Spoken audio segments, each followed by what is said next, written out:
चला तर मित्रांनो, आपण एक नवीन टॉपिक घेऊन आलेलो आहे. त्या टॉपिकचं नाव म्हणजे तुमचा लॅपटॉप लँगिंग खातो.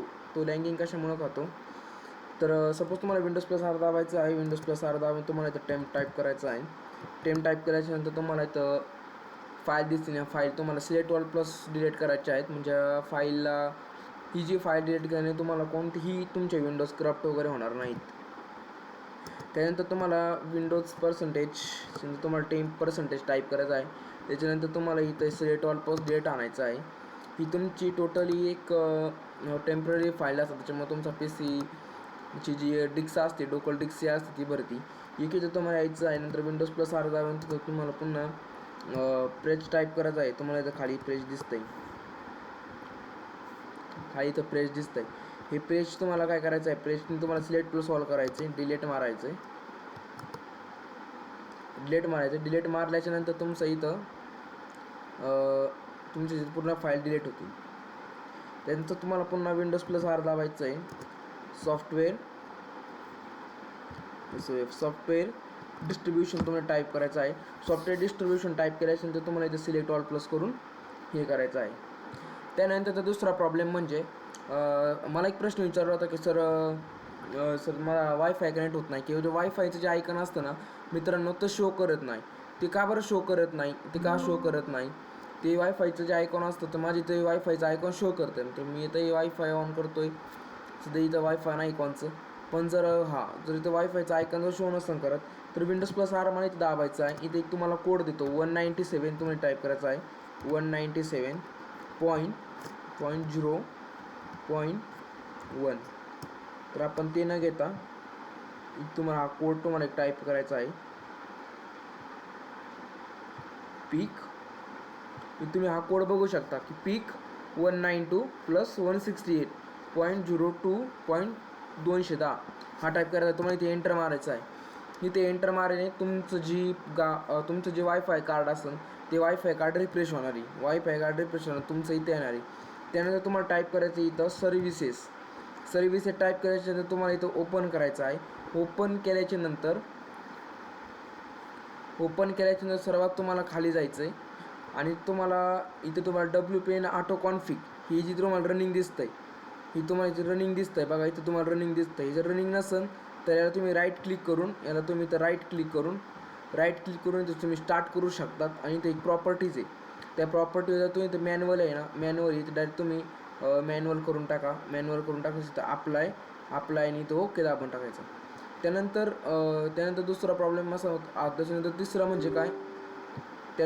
म्हणजे काय होतं की ओके, त्यानंतर तिसरं तुम्हाला यायचं डिव्हाइस मॅनेजरमध्ये.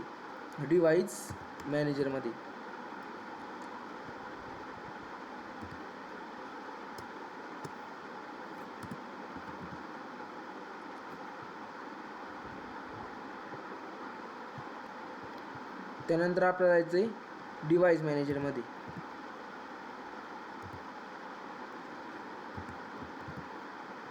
ही तुम्हाला डिव्हाइस मॅनेजर दिसेल, त्याला ओपन करायचं आहे. त्यानंतर तुम्हाला इथं एक दिसेल बघा, डिस्प्ले अडॅप्टर नाही, एक तुम्हाला नेटवर्क अडॅप्टर म्हणून दिसेल. नेटवर्क अडॅप्टरला इथं सपोज इंटरनेट कनेक्शन जे वायरलेस तुम्हाला कुठंही अशा पद्धतीचं साईन असेल, तर तिथे तुम्हाला हे स्टार्ट करायचं आहे. काय करायचं तुम्हाला स्टार्ट करायचं म्हणजे डिसेबल करायचं डिव्हाइसेस.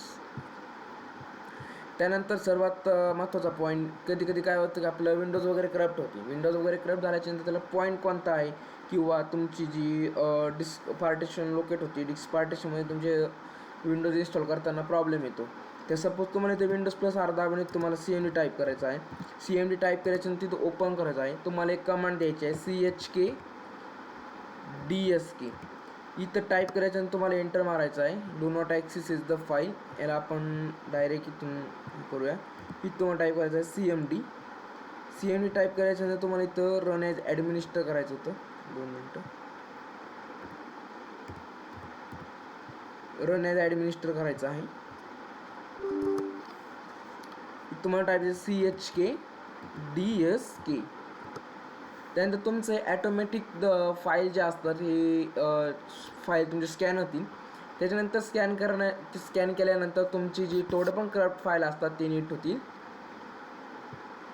त्यानंतर पुन्हा एक CMD खोलायची आहे. जर तुम्हाला वाटत असेल डिस्कस्पार्क, इथं मी टाईप करतो डिस्कस्पार्क, DISK डिस्कस्पार्क. इथे तुम्ही टाईप केल्याच्यानंतर डिस्कस्पार्क ही ॲप्लिकेशन ओपन होईल. ॲप्लिकेशन ओपन झाल्याच्यानंतर इथे तुम्हाला डिस्कस्पार्कला इथं तुम्हाला टाईप करायचं आहे लिस्ट डिस्क. इथं तुमच्यानंतर इथं तुम्हाला ऑनलाईन डिस्कस्पार्क दिसतं, म्हणजे तुमची डिस्क काय चालू आहे. जर ऑफलाईन दिसत असेल समजा तुमची डिस्क खराब आहे. समजा कधी कधी विंडोज इन्स्टॉलेशन करताना मित्रांनो प्रॉब्लेम काय येतो, इथं तुम्हाला दिसतं असतं, इथं तुम्हाला दिसतं की इथं मी कमांड टाकी तो ऑफलाईन येतं, किंवा आता 248 GB म्हणजे हार्ड डिस्क आहे किंवा SSD ते होत नाही. ओके, इथं माझं नाव पण आले Suyash, computer name is the Suyash. Okay, तर आपण आता याला एक्झिस्ट मारूया. इथं आपल्याला काहीच घोड करायचं नाही आहे. जर थोडं तरी इथं आपण स्कॅन केलं डिस्कच्या नावाने जर हे केलं थोडंसं, तिथे काय झालं पूर्ण आपला डेटा याच्यामध्ये फॉरगेट होऊ शकतो. तर आपण इथं एक्झिट मारतो. इथं पण आपल्याला एक्झिट मारायचं आहे. त्याच्यानंतर आपल्याला एक कमांड टाईप करायची आहे, ती म्हणजे CMD. पुन्हा आपल्याला एक CMD खोलायचं आहे. CMD run as administer.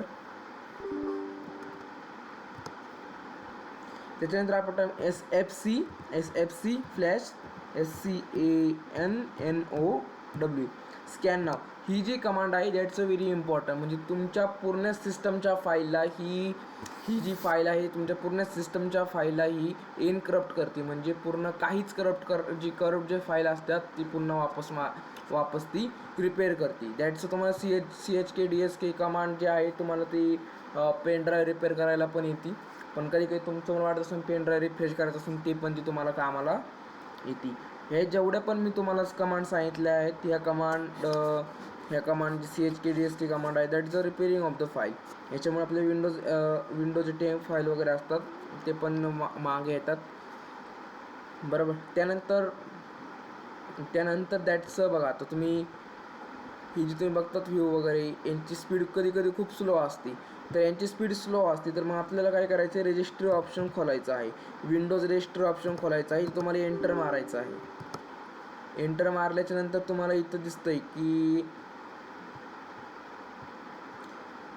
Local screen auto, इथे तुम्हाला जायचं आहे. समजा आता मी इथं गेलेलो आहे, इथं तुम्हाला जायचं HK लोकल मशीनमध्ये जायचं आहे.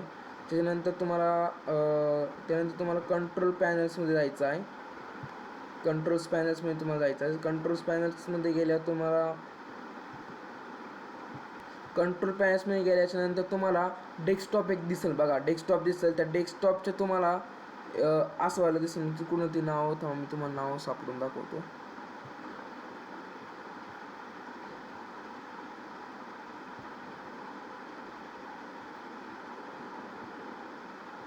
त्यानंतर तुमची जे तिथे ॲप असतात, ॲपला वगैरे कधी कधी बॅकग्राऊंड चालू असतं, त्या ॲपला बॅकग्राऊंड करून ती तुमची ती किंमत 5,000 रुपये, 5,000 अशी किंमत तिथं पाहिजे.